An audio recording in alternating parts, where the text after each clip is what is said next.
Hello everyone. So today is what's for dinner. And if you've been around for a little bit, you know that I haven't done one of these in a while because taxidermy season we eat out a lot. And I don't cook dinner very much. And taxidermy season has winded down. I'm actually making dinner every night this week. Tonight we are having Cajun baked potato soup. Now what makes it Cajun? Cajun seasoning, that's it. You can add and spruce this up however you like. Add whatever spices, but I'm going to show you what I do. First, I'm going to just brown saute just for a little bit some smoked sausage. You can use really any sausage that you want. I prefer the andouille sausage. I'm probably not saying that right, but they were out. So I just got regular kielbasa. I don't know how to say it. Anyways, so I'm going to brown this up first, and then I'll show you the next ingredients that we're going to do.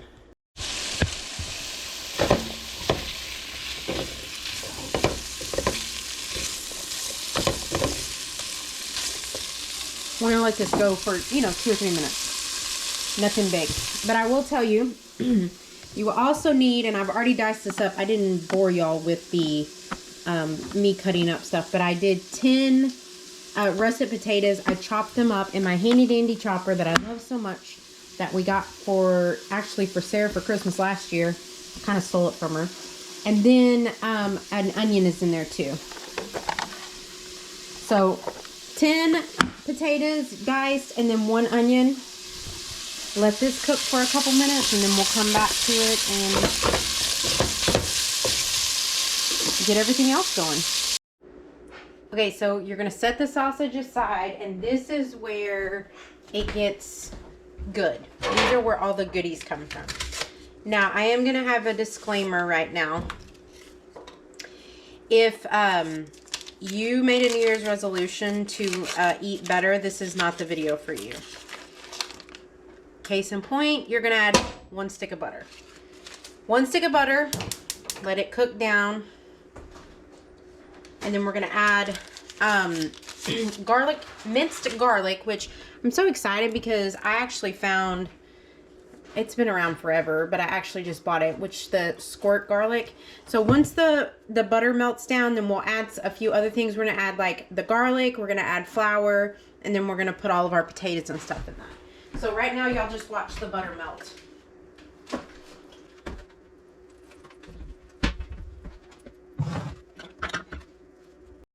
Okay, so that's good enough. Now, you're going to add 1 cup of flour. You're going to add your garlic. Give it just 2 good droops. That's a word, droops. I guess, in theory, this is your roux. And then we're going to add our potatoes and our onions.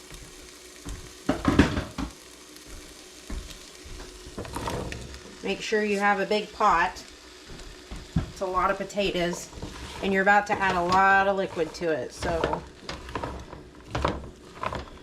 okay, so now you're gonna add 48 ounces of chicken broth. I'm only gonna do 32. I think it's still gonna be plenty because you're about to add a bunch of milk and stuff. So we'll say 32 ounces. As you can see, it's very full. I'm going to add 1 cup of heavy whipping cream.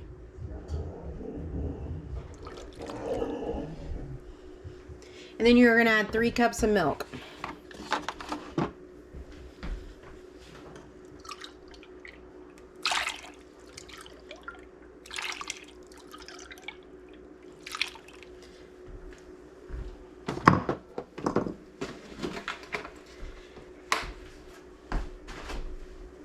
This is where the seasoning comes in, and as I said earlier, you can season as you'd like. But this is the Cajun seasoning that we prefer. The Slap Your Mama.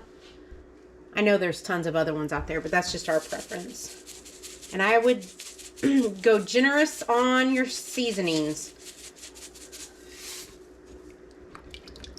Give it a stir. A little bit more. And then I'm gonna add onion powder. Again, generous, generous, generous. Garlic powder. Not too generous on the garlic powder because you already have minced garlic in there. Black pepper.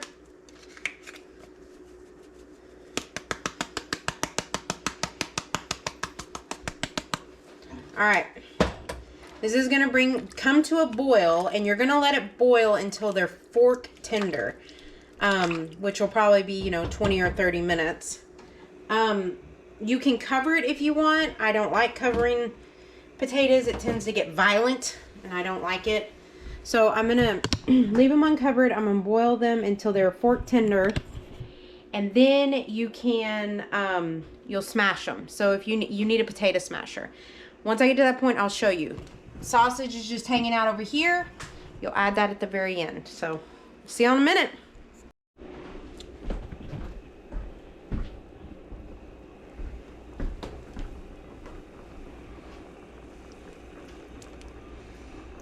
Taters.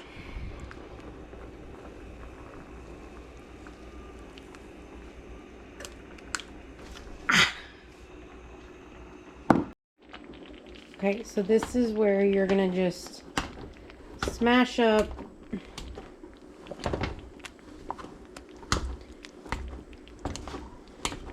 they should be fork tender at this point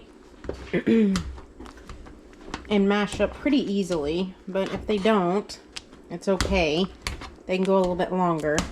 I think mine have been boiling pretty decent for about 20 minutes now.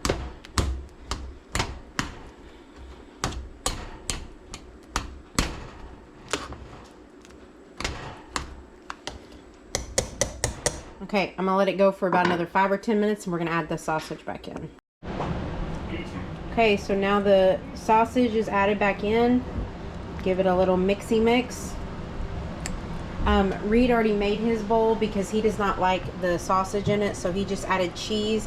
You could do chives, you can do whatever your little heart desired. You could even add bacon on top of it, and that's it. You got Cajun baked potato soup. Yummy! Let me know if y'all make it. Oh, my eyeball. Same with the sausage. Reed's been working on setting a printer up for us this whole afternoon. It looks really good. And Sarah is very, very sick, so I've been dealing with her. And then we have 15 minutes. Don't open it. 15 minutes on the bread maker, and then we are going to eat, and everyone's going to have an early night. So. Or you mean we're going to eat it right now, all the bread? Ow, I just burned my finger. All right. We will see you guys later. Gross day outside, and Shanna has been baking and baking and baking and baking. I figured while we're stuck inside, I was going to show y'all. We showed this on videos before, but show y'all how we make venison jerky. And you can easily substitute the venison for beef and make Beef jerky. Yeah, beef jerky if you don't have venison. So this is what you need. This is a little over 2 pounds of venison, ground venison. Mixing bowl, some gloves, and then this backwoods jerky seasoning. We got it Academy. Yeah. We've already used some of it in the past, but I think we're gonna do the mesquite today. This is for 5 pounds, so obviously we're gonna use about half of it for 2 pounds. And then a jerky cannon, or jerky gun. If you don't have one of these, this thing's a game changer for making a Strip of jerky. Strip of ground meat. Yes. This thing is really cool, and it's the easiest way, in my opinion, to make beef jerky. So all you gotta do is just mix the seasoning in there. In this situation, like with a regular jerky, you have to let it cure, but this you don't have to. You can instantly put it in the dehydrator. The other thing y'all need, dehydrator. This one was sent to us a couple years ago, and we've used it several times. There's all the trays, and I'm guessing those We should be able to fit all that on those trays. I usually do, yes. Yeah. It'll take all 4 trays, but Yeah. it'll work. And then this dehydrator works, but it takes some time. Yeah, I think it ends up being like 16 hours. Yeah, it was last time. We went a little bit too long last time, but yeah, 12 hours, 16 hours, something like that. So yeah, it's a good little snack to make up. And then we typically just, even the best beef jerky in our experience is gonna, if you leave a big bag of it, it's gonna get moisture in it and not last very long. So we'll probably break it up into smaller pieces and freeze it. You know, yeah, it smaller unfreezes packages. just fine. Yep, and it tastes just the same when you unfreeze it. That way you don't have to worry about it. If you, it'll get mildew or mold in there, you know, within a week or so. And Yeah, and some people said that you can throw one of those silica yeah, packets in it, but I mean, it's just easy for us to do several batches in a Ziploc baggie and put them in the freezer. Yeah, freeze them. We'll take them to football games or whatever. Used to be baseball archery games. tournaments, Don't whatever. anymore. So, all right, we're gonna get started. When you own a taxidermy business, you have no shortage of gloves. Although, in 2021, y'all know what 2020 Not 20. gave us, but in 2021 there was a shortage of gloves and we had trouble finding them, but This one's good. So we're gonna eyeball this.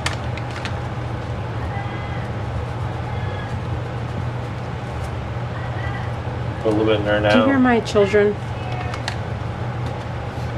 Yes. They're yelling in the other room while they're sitting in our bed under a heated blanket. They're yelling my name.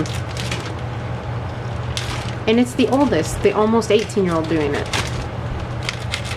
You're calling you. Yes. We need to race up. I can't go in there. I'm No, hoping 2 to. seconds. Like 2. 1, 2. You're gone. Well, I'll have to come in there in just a minute. Hello.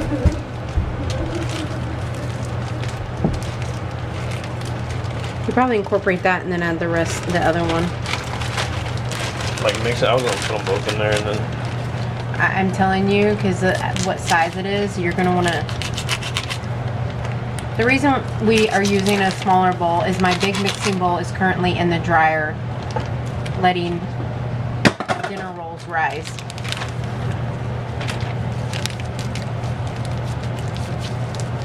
That's right, I said it's in the dryer.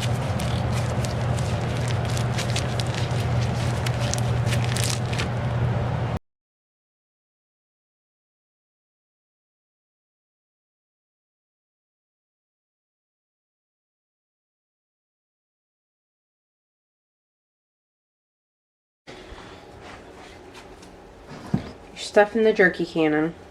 You don't know what a jerky can is. It's very similar to a caulk gun, Yes. and it's a way to get it distributed in an even way. Got it. Alright. You do not also need to, don't spray anything on these. On ours, yeah. They will. What do you call it? They get smaller. Yes, so you can get them, you can put them close together.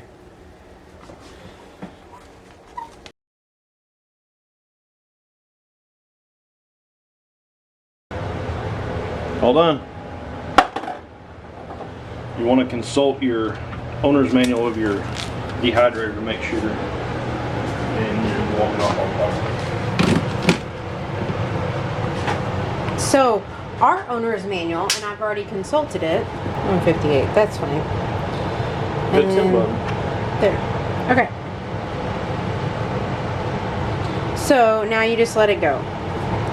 I have it set for 12 hours, so that'll be, what time is it? 3 o'clock in the morning, and it will shut off. So, and then if we wake up in the morning and it needs to go longer, it can go longer, but. So we'll see you again in 12 hours. The jerky's done. It went all night, and then we woke up this morning and Tobin said it needed to go longer. It was a little bit still too chewy and too much moisture. So it's looking. Perfect. So we're gonna bag it. We're gonna put it in freezer bags and put it in the freezer if it's not eaten in the next day or two. I don't want any. So it went a total of 14 hours at 158 degrees on the dehydrator, which was our preference and our dehydrator. So I guess you could just use it at your discretion. But anyways. It kind of looks like poop, but it was really good. It does look like that. Jerky turds. Jerky turds. All right. Thanks for watching. See y'all. We'll see y'all again. Bye.